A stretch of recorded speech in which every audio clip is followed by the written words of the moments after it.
বিসমিল্লাহির রহমানির রহিম। আসসালামু আলাইকুম। আজকে যে বিষয়টি বলবো, বাংলাদেশকে ঘিরে আছে র হলো একটি গোয়েন্দা সংস্থা, এটি ভারতের।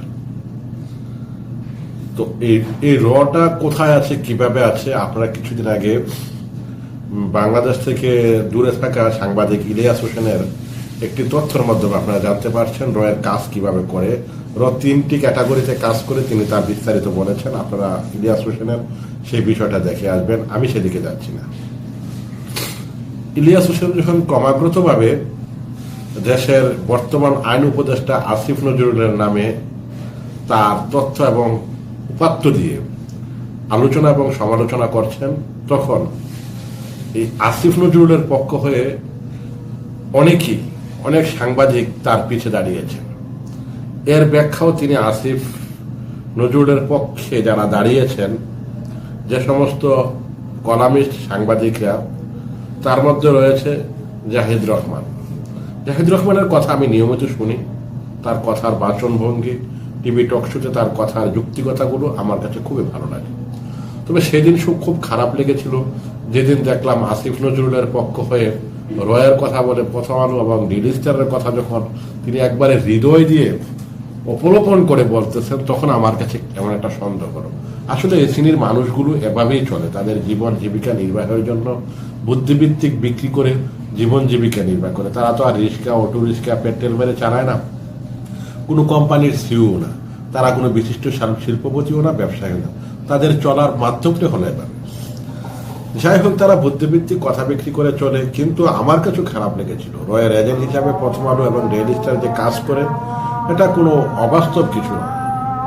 কত সূক্ষ্ম এবং পরিকল্পিতভাবে কাজ করে। না হলে কেন ইলিয়াস হোসেন, কনক সারোয়ার, পিনাকি এমন অসংখ্য লোক দেশে প্রবেশ করতে পারছে না আজকে, যারা দীর্ঘ 15-14টা বৎসর এই বিগত সরকারের আমলে তাদের এমন কোনো অবস্থান নেই যে ভিডিও প্রকাশ করেনি। তারা এমনি তো আর জনপ্রিয়তা পায়নি, তাদের জনপ্রিয়তার পিছনে তো কারণ আছে।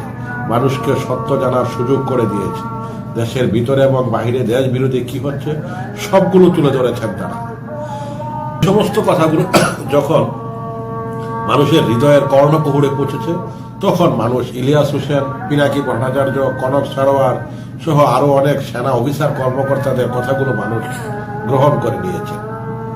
আজকে আসিফ নজরুল যদি এমনই হতো, কি করে ফারুকির মতন মানুষ বাংলাদেশের উপদেষ্টা হয়, এটা তো জানারই প্রয়োজন। মানুষ জিজ্ঞাসা করতে পারে কোন যুক্তিতে আসিফ নজরুল ছাড়া এরা কিভাবে এদেশের রাষ্ট্রীয় ক্ষমতায় আসলো।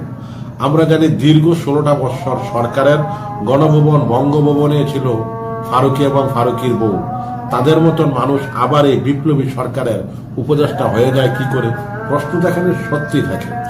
দুঃখজনক বিষয়, কালকে দেখলাম নতুন 2জন উপদেষ্টা সিনেমা দেখতে গেছেন। দেশের জনগণ যখন আলু, চাল, তেলের দাম অনেক ঊর্ধ্বগতি, তখন তারা সিনেমা দেখতে যান ফারুকি। কি চমৎকার বিষয় না? এবং ফারুকির সিনেমার প্রশংসা করে উপদেষ্টা বানিয়েছে সিনেমা প্রযোজককে, আর এরপরে এখন উপদেষ্টারা যাচ্ছে হলে সিনেমা দেখার জন্য। লজ্জা আর নির্লজ্জা, নির্বুধ কতটা হলে এমন হয়? উপদেষ্টা নামে কলঙ্ক করা হয়েছে জাতিকে, এবং একটা নির্লজ্জ জাতি হিসাবে উপস্থাপন করার জন্য সেদিন তারা সেই কাজগুলো করেছে।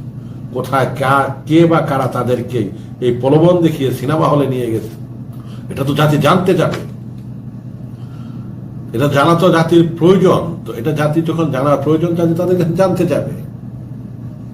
একজন ফারুকিকে উপদেষ্টা করা হলো, প্লাস তার সিনেমা মুক্তি হলো 14ই ডিসেম্বর না 13ই ডিসেম্বর।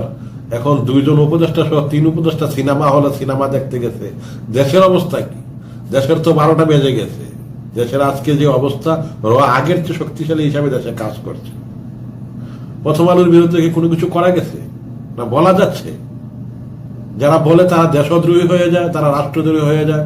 প্রথম আলোর বিরুদ্ধে কিছু বলা যাবে না, ডেইলি স্টারের বিরুদ্ধে বলা যাবে না, কারণ কি? ডেইলি স্টার আর প্রথম আলো কি দেশের দুধের দোয়া?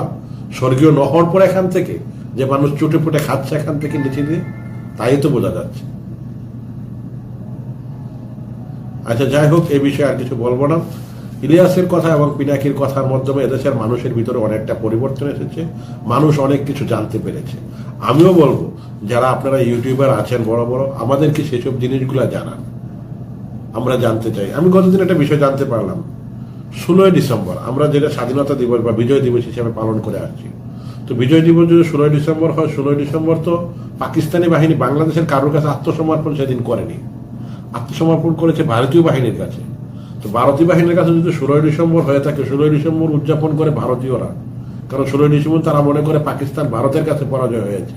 আমাদের কাছে পরাজয়টা হলো কখন, সেটা তো আমাদের আসলে জানার বিষয় ছিল। এই বিষয়গুলো তো আমাদেরকে বলতে হবে। আচ্ছা, আজকের মতো বিদায় নিচ্ছি। আল্লাহ হাফেজ।